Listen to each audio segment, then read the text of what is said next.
Life is busy. We wake up, go to school, go to work, and come home. Once we get home, it's on to running errands or doing homework or cooking dinner. And then we wake up the next day and do the exact same thing.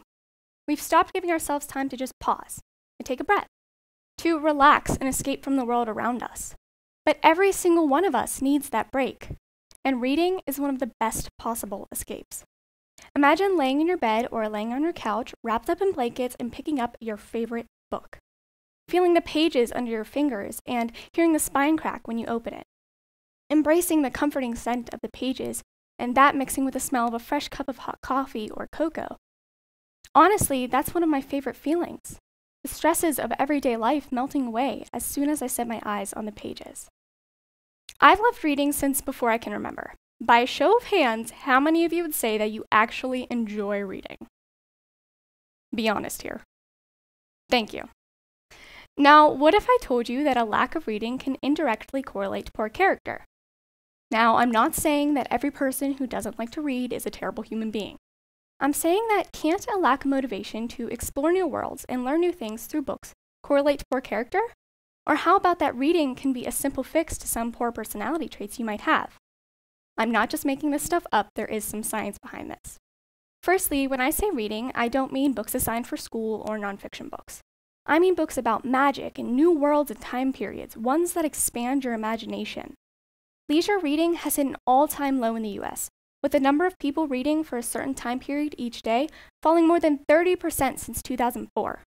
Around 19% of Americans ages 15 and up read for pleasure each day. Consider this. The decline is higher among men than women. Another set of riveting statistics is that the number of people who read at least one novel, short story, or poem per year dropped from 57% to 43% since 2004. That's a 14% decrease in a period of 15 years. Reading has been on the decline since the 1980s, when the number of hours a person spent watching TV began to increase. Nowadays, we have so many distractions from YouTube to TV to Instagram to Fortnite. But these technological advances have come at the price of us spending less and less time reading. People prefer a movie in the form of a 2-hour synopsis where they don't have to think, as opposed to sitting down and opening a book, letting your imagination run wild, making the movie in your head. Now, I'm not saying that all TV is bad, because of course there are educational programs and documentaries. But most TV nowadays doesn't really require much thought. You just have to sit down and keep your eyes on the scene at hand.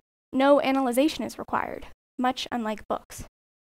Phones have become too much of a distraction where people can't go 5 minutes without caving and refreshing their feed. Don't get me wrong, it happens to me too. But we need to learn to set aside those distractions because they can form poor character traits. Laziness, impatience, and closed-mindedness, to name a few. Take laziness, for example, and meeting someone new. We disregard getting to know someone on an intimate level or learning the true depth of their character because some have lost the want to get to know someone. People put on a front that they show to society and the world, and sometimes we settle on that front, not realizing, or maybe not even caring, that there's something deeper within. Fortunately for us, there's a simple solution: reading. Reading has been proven to increase empathy, which I'll be discussing in more detail later on. Another personality trait that reading can help is impatience. A main factor in impatience and irritation is stress. Lucky us, because reading any type of material, as long as it's something that interests you, can reduce stress by up to 68%. So instead of taking out your anger on those around you, partake in a simple stress reliever: reading. On the other hand, maybe a lack of stress relievers in your life is warping your personality into someone who is easy to anger, irritable, someone people just don't want to be around. Lastly, reading about walks of life from people all around the world exposes us to things we might never be able to experience without books. Instead of taking the surface appearance, dive deeper into the facts. Reading allows you to see the world from the perspective of someone of a different gender, race, religion. Think about how powerful that can be for you. A lack of reading in someone's life can make them only accept what they've been told, instead of looking at things from the multiple perspectives that books can offer you. Just take 30 minutes out of your day, put down your phone, and pick up a book. Show the world that your attention span can last longer than a commercial break. After all, there are so many wonderful benefits to reading. We look in the mirror every morning and might go, wow, I really need to start working out, or I definitely need to go for a run today. Why don't we do that for our brain? Our brain is one of the most important parts of our body. We need to make sure it's getting its proper exercise. And guess what? Reading is one of the best possible exercises. It's been proven to keep your mind sharp and can lower the rate of mental decline by as much as 32%. It also increases the white matter in your brain, which is responsible for the efficiency of thought process. Something I personally found very interesting is that reading a book exposes you to 50% more words than primetime television. Sitting down and listening to dialogue from a TV may not be as beneficial as picking up a book and discovering new words you can use in your everyday life. Put your brain to use. Read a murder mystery and try to figure it out before the book ends. Make your brain work. Actually, let's make your brain work right now. Imagine meeting someone new and the first thing we notice is their personality or how their personality is coming off. The first impression is made within 7 seconds of meeting someone. Sometimes we judge people inaccurately, and those assumptions stick with us for as long as we know someone.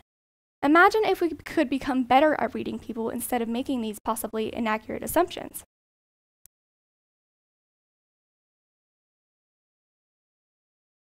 Sorry. Reading has been proven to increase empathy, which is the ability to understand and share the feelings of someone else, something everyone could use a little more of. Reading, especially fiction books, allows you to see inside the character's mind. The character's thoughts and actions are on full display for the reader. The reader is able to put themselves into the character's shoes and sympathize with their situation. This can help the reader to sympathize with others in their real life. Fiction books are typically designed to take you on a roller coaster of emotions or teach you a valuable lesson. In particular, literary fiction such as To Kill a Mockingbird or The Great Gatsby forces us to fill in the gaps of the character's mind. We have to dig deeper into the minds of the characters, which can in turn help us dig deeper into the minds of those around us. Books like these typically forego stereotypes and prejudice, teaching us valuable lessons about social behavior and how to understand those that are different from ourselves. To Kill a Mockingbird shows the profound struggles of parenthood. It focuses on the main character's father, Atticus Finch, who struggles with 2 jobs to provide for his 2 young children. He constantly struggled with being judged by those around him and figuring out the right way to raise his children, but he's arguably one of the best fathers of literary fiction. Books such as Animal Farm and The Kite Runner put us in the perspective of people who suffered through terrible times in history. Personally, they made me better appreciate my life and the country I live in. That's the magic of books. We can live somewhere else or in someone else's shoes without leaving the couch. Now, I bet every single one of you can name at least 3 things you're stressed about right now. Landing that job interview, getting a good grade on your English paper, making the team. Maybe it's something as simple as, will I have time to watch my favorite TV show tonight? But every single one of us need a way to express this stress in healthy ways.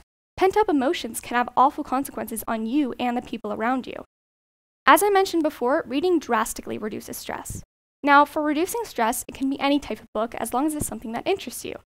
Now, speaking of relieving stress, for those of you who do read, do you ever pick up a book and just smell it? No shame, I do it all the time. But it turns out there might be some reasoning behind that. Studies have found that some of the compounds found in decaying paper are similar to compounds found in coffee and chocolate. So when you pick up a book and take a big whiff, you're actually picking up on scents similar to coffee and chocolate. That's why people enjoy the smell of books so much. So don't pick up your Kindle, get a real book from the library. Reading has also been proven to be more relaxing than drinking a cup of tea or listening to music because it's something that you can completely immerse yourself into. Your thoughts can't bother you and there's no distractions. George R.R. Martin, author whose work inspired the Game of Thrones series, once said that a reader lives 1,000 lives before he dies. The man who never reads lives only one. Reading is a fantastic way to relieve stress, learn, increase empathy, and increase intelligence. Books being introduced to me so young was especially beneficial. Personally, my dad used to read to me every night.